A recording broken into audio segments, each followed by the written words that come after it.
सभापति जी, हमें गर्व है कि भारत आज दुनिया का सबसे बड़ा लोकतंत्र है, क्योंकि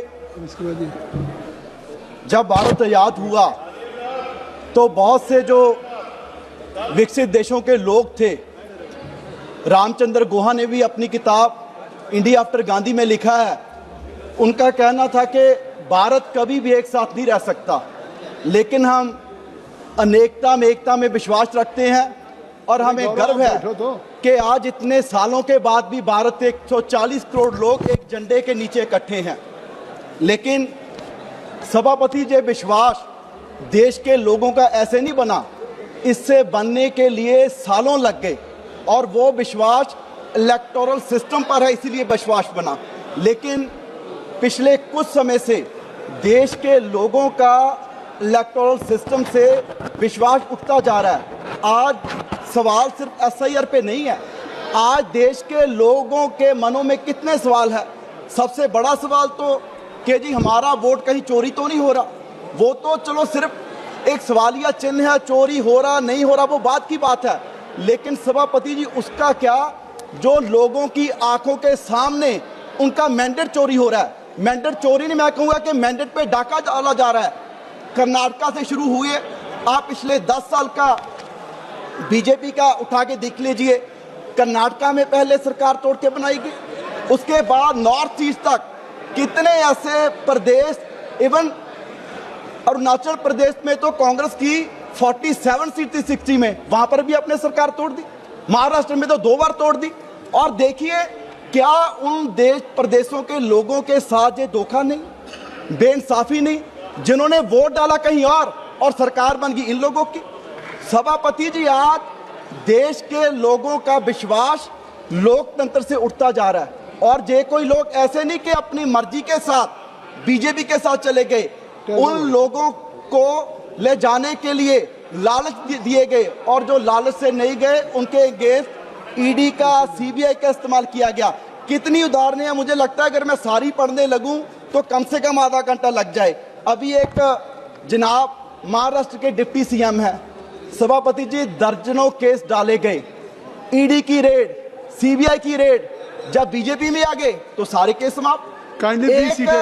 जनाब असम के मुख्यमंत्री हैं, उनसे कोई ऐसी जगह नहीं छोड़ी गई जहां रेड नहीं की गई, 8-8 घंटे की पूछताछ की गई और आज 10 साल हो गए, बीजेपी में आ गए, सीएम बन गए और 10 साल तक ईडी को जा तक नहीं कि उनसे बुला के एक बार पूछना भी था। एक महाराष्ट्र के और लीडर थे जिनका एयरक्राफ्ट का जो घोटाला था एयर इंडिया का, उसे परचेज करने का, वो भी जब बीजेपी में आ गए तो उनसे कोई सवाल नहीं पूछा गया।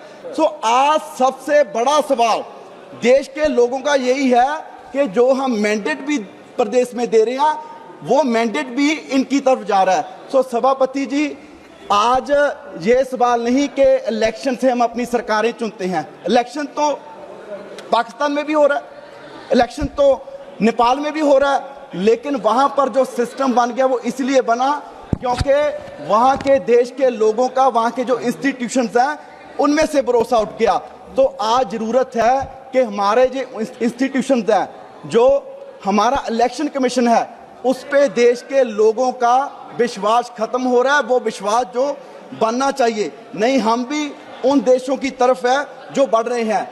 और सिर्फ यहीं तक नहीं, क्योंकि पीछे दिल्ली की इलेक्शन थी, चलो कहीं तो आपने जोड़ तोड़ करके सरकार बना ली, ईडी से, सीबीआई से, एसआईआर तो उसके बाद में आया। आप देखिए, मैं आपको डाटा बता रहा हूं इस सदन में कि दिल्ली में 2020 में जो टोटल नंबर ऑफ वोटर्स थे वो 1,46,92,136 और 2024 में 1,47,18,119। आप देखिए 4.5 साल में 20 से लेकर 2024 की लोकसभा इलेक्शन तक केवल 25,000 वोट बढ़े। और आप देखिए कि उसके मात्र 6 महीने में तकरीबन 8 लाख वोट दिल्ली में बढ़ गए। सर 6 महीने में 8 लाख से 2 मिनट, 6 महीने में 8 लाख और 4.5 साल में 25,000। और सर दिल्ली में कम से कम 40 ऐसी विधानसभा की सीट थी जहां जो मार्जिन है, जितने वोट नए दिल्ली में बनाए गए उससे कम मार्जिन से आम आदमी पार्टी हारी। सर नई दिल्ली में वोट सिर्फ बढ़ाए नहीं, नई दिल्ली में 40,000 वोट काटे गए जहां सिर्फ हम 4,000 वोट से आ रहे हैं। और उसके बाद सर अभी निशिकांत दुबे जी, एक मिनट सर, बिहार की बात कर रहे थे, मैं एसआईआर पे आ रहा हूं सर। बिहार में 65 लाख वोट काटे गए, उन्होंने ठीक है 5-7 सीट गिना दी के जी वहां पर जेडीयू जीत गई, वहां पर कांग्रेस जीत गई, लेकिन सर 150 से ऊपर सीट है। यहां पर जो जीत हार का मार्जिन है, जितने वोट वहां विधानसभा से काटे गए उससे कम का मार्जिन है। सो सर मेरा यही कंक्लूड करिए बेनती है सरकार से कि देश, जो मैंने पहले कहा कि इतने सालों से लोगों का विश्वास बना है, वो विश्वास डेमोक्रेसी में खत्म मत कीजिए। हमारे जो सर, एक मिनट सर लास्ट में, क्योंकि आज अगर हम इलेक्शन कमिश्नर से पूछते हैं ना, मतलब कि इतने बेहुदा जवाब, वो कह रहे हैं कि जी हम वीडियो तक नहीं दे सकते। आखिर जी देश की बहू बेटियों की आबरू की उन्हें चिंता है, तो सर यहां भी कैमरे खत्म कर दीजिए ना। एक बिल ले आइए कि कहीं कैमरा लगेगा नहीं।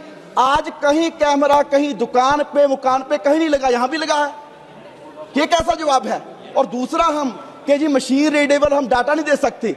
आज इस युग में जब हम यहां से कोई ट्रांजैक्शन कर सकते हैं, टिकट बुक कर सकते हैं, क्या इलेक्शन कमीशन ऑफ इंडिया कोई ऐसी ऐप नहीं डेवलप कर सकता कि किसका वोट काटा जा रहा है, किसका बन रहा है, अपनी वो वोटर आईडी डाल के चेक कर सके?